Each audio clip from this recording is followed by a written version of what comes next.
Assalamualaikum warahmatullahi wabarakatuh. Perkenalkan, nama saya Eka Putri Cahyani dari kelas 12 PDP. Di sini saya akan menjelaskan materi tentang melakukan bisnis waralaba.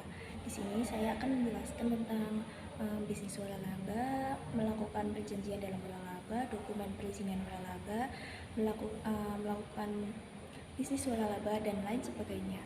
Mari kita simak video berikutnya. Melakukan bisnis waralaba. Bisnis waralaba atau franchise. 1. Hakikat waralaba. 2. Bentuk-bentuk waralaba. 3. Kelebihan dan kekurangan waralaba.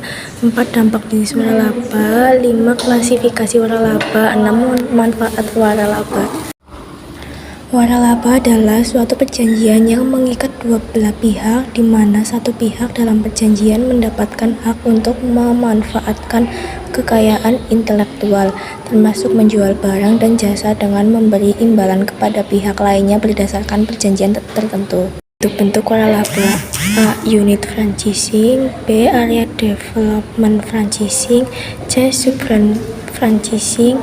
D. Affiliation or conversion franchising. E. Non-traditional franchising. Kelebihan bisnis waralaba. 1. Pemberi waralaba dapat mengembangkan usaha karena ada modal investasi dari orang. 2. Penerima waralaba dapat membuka usaha baru tanpa adanya kesalahan. 3. Bisnis waralaba memberikan kenyamanan pada kualitas pelayanan, barang, dan jasa kepada pelanggan. Kekurangan bisnis waralaba. 1. Ruang gerak dan kreativitas penerima waralaba terbatas sesuai dengan perjanjian. 2. Sangat terikat dengan supplier. 3. Biaya yang dikeluarkan tidak sedikit. 4. Keuntungannya diperoleh dipotong untuk membayar royalti kepada pemberi waralaba. Dampak bisnis waralaba. A. Bisnis waralaba memberikan kontribusi yang besar terhadap pemberdayaan ekonomi masyarakat. B. Mempercepat kesempatan berusaha antar golongan ekonomi. C. Pesaing antar pemilik modal besar secara tidak langsung dapat memastikan sumber pendapatan ekonomi kelas bawah. Manfaat waralaba ada bagi pemberi waralaba dan bagi penerima waralaba.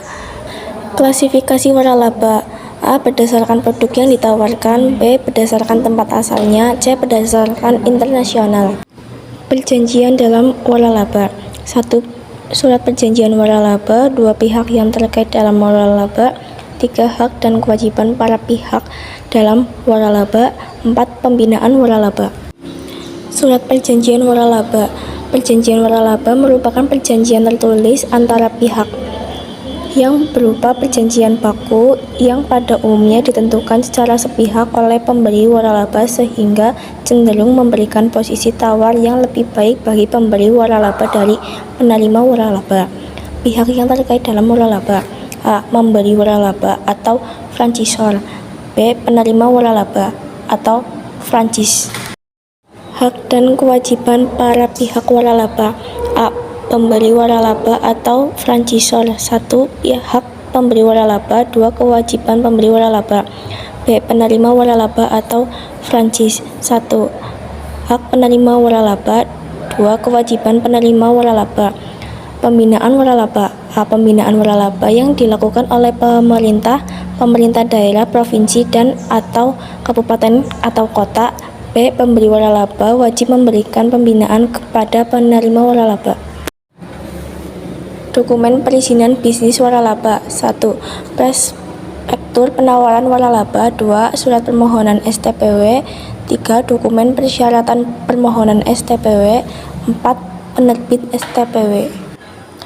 Prospektur penawaran waralaba. Pemberi waralaba harus menyampaikan prospektur penawaran waralaba paling singkat 2 minggu sebelum penandatanganan perjanjian. 2. Surat permohonan STPW adalah formulir permohonan untuk memperoleh surat tanda pendaftaran waralaba yang memuat data pemberi waralaba dan penerima waralaba. 3. Dokumen persyaratan permohonan STPW adalah bukti pendaftaran prospektur penawaran waralaba bagi pemberi waralaba. Penerbit STPW untuk permohonan yang diajukan oleh pembeli dan penerima waralaba. Melakukan bisnis waralaba. 1. Pemilihan bisnis waralaba. 2. Model bisnis pembelian waralaba. 3. Perhitungan BEP dan ROI usaha waralaba. 1. Pemilihan bisnis waralaba. A. Mempersiapkan bisnis waralaba. B. Dasar pertimbangan pemilihan. 2. Modal bisnis waralaba. A. Biaya awal. B. Biaya royalti. 3. Perhitungan BEP dan ROI usaha waralaba. Dengan menghitung kemampuan usaha dalam menghasilkan keuntungan, dapat diketahui kapan modal investasi dapat kembali atau balik modal. Rumus ROI. ROI sama dengan laba bersih atau total invest dikali 100%. Sekian presentasi dari saya. Bila ada salah kata mohon dimaafkan. Sekian, wassalamualaikum warahmatullahi wabarakatuh.